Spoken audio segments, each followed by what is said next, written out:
ہمارے سادہ لوگ انسان، تاریخ پڑھنے والا اسٹوڈنٹ جو تاریخ کو پڑھ کر دین سمجھتے ہیں اسی پر عمل کرتے ہیں، ان سے یہ غلطی ہوتی ہے کہ وہ حضرت عثمان غنی رضی اللہ عنہ کی عظمت میں گستاخی کرتے ہیں۔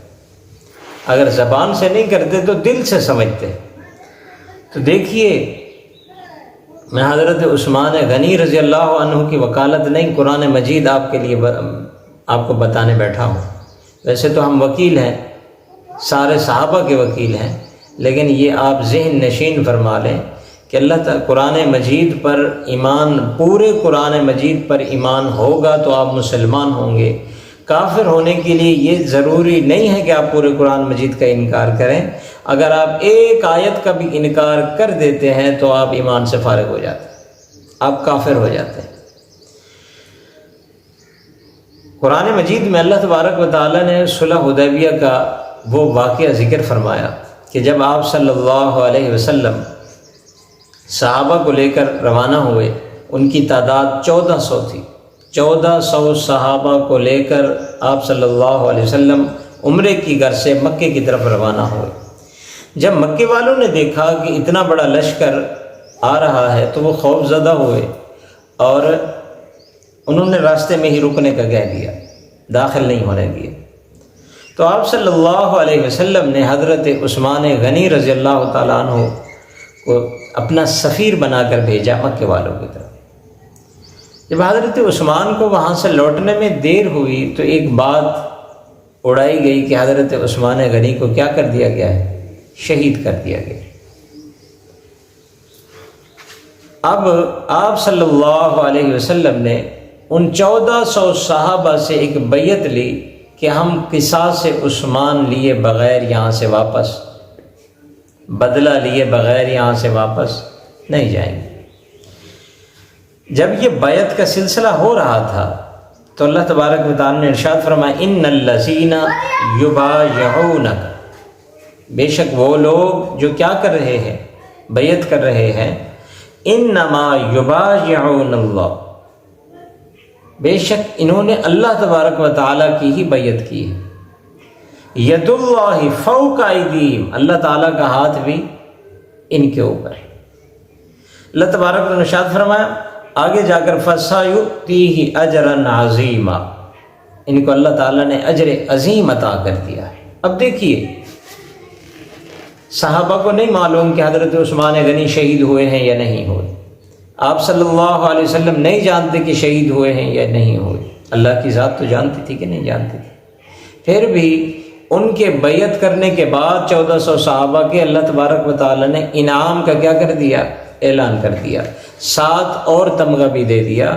کیا ارشاد فرمایا؟ لَقَدْ رَضِيَ اللَّهُ عَنِ الْمُؤْمِنِينَ إِذْ يُبَايِعُونَكَ تَحْتَ الشَّجَرَةِ فَعَلِمَ مَا فِي قُلُوبِهِمْ فَأَنزَلَ السَّكِينَةَ عَلَيْهِمْ وَأَصَابَهُمْ فَتْحًا قَرِيبًا۔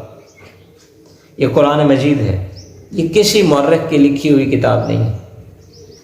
لَقَدْ رَضِيَ اللَّهُ، البتہ تحقیق راضی اللہ، اللہ کیا ہو چکے ہیں؟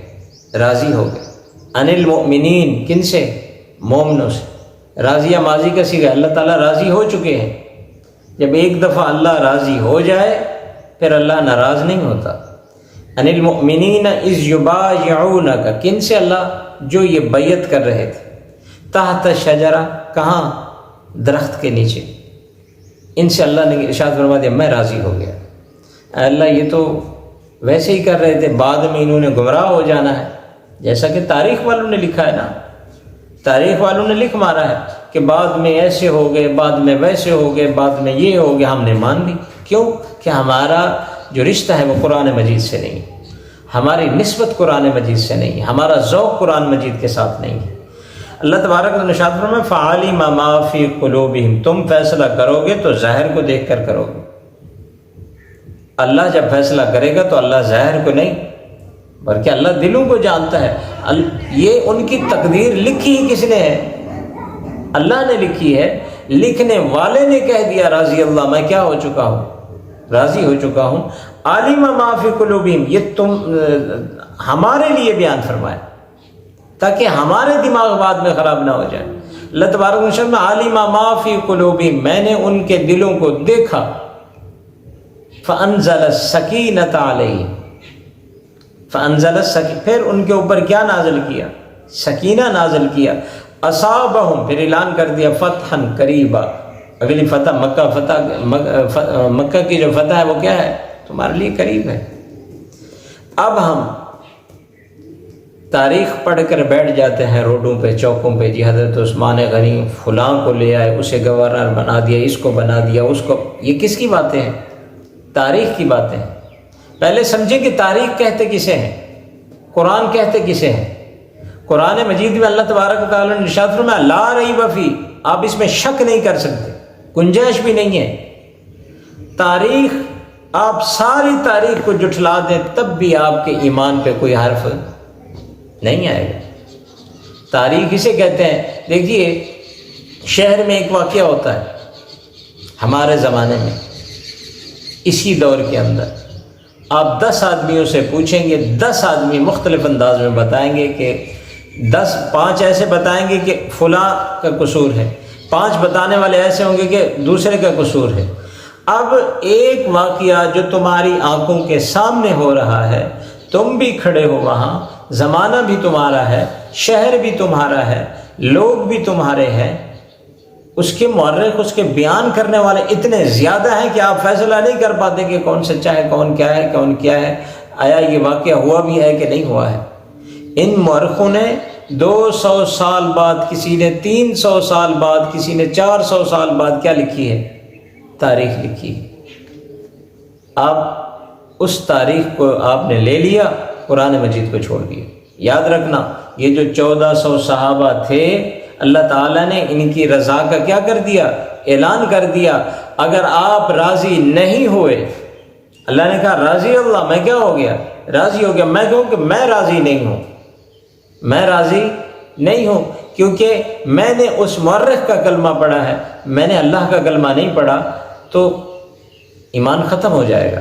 یاد رکھنا، آپ نے اس آیت کے ساتھ اتفاق نہیں کیا۔ اگر ان 1400 صحابہ سے آپ ناراض ہوئے، آپ کے دل میں رنجش پائی گئی، آپ کی زبان پہ رنجش آ گئی، تو آپ کا ایمان چلا جائے گا۔ کیوں؟ کہ اللہ نے اعلان فرما دیا راضی اللہ، میں راضی ہو چکا ہوں، تو ہمارے لیے حکم کیا ہے؟ ہمیں راضی رہنا چاہیے۔ اگر میں راضی نہیں ہوں تو میرا ایمان نہیں ہے۔ کیوں؟ قرآن مجید کی ایک آیت کا انکار بھی آدمی کو کیا بنا دیتا ہے؟ کافر بنا دیتا ہے۔ تو لہٰذا اپنے ایمان کی حفاظت کریں، ایسی گفتگو سے احتراز کریں۔